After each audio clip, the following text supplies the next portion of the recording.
At London Business School we have one of the largest finance faculties in the world, with many of us specializing particularly in corporate finance.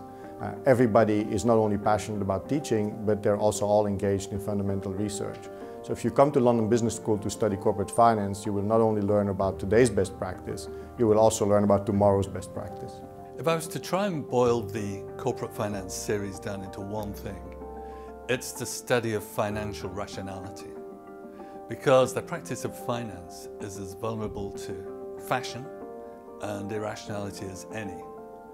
And at London Business School, we're all for rationality and we're dead against fashion.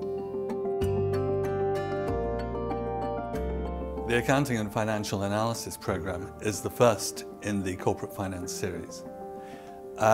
It has one simple and very fundamental goal, which is how we read financial statements in order to tell a company's economic story.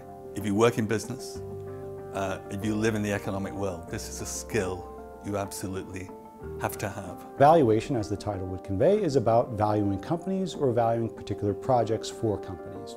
Okay? So essentially, within that, students are going to be thinking about whether to acquire particular assets for the company or more generally how to value entire companies.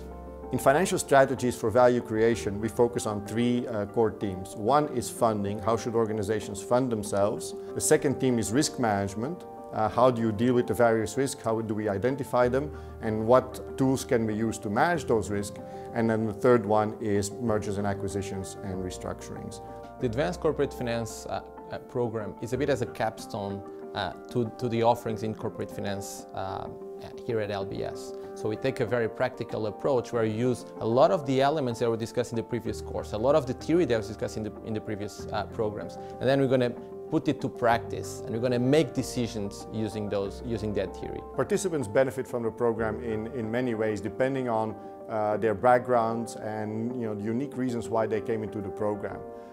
Some people are working in investment banks and they'll just be able to better give advice to people. Some people are actually board members and they'll be able to ask the right finance questions. Some people are CFOs who just want to refresh their knowledge of finance. And other people are people who do not work in finance themselves but who deal with finance people and who really had a hard time engaging in conversation with those people. All that will be substantially improved after taking these programs.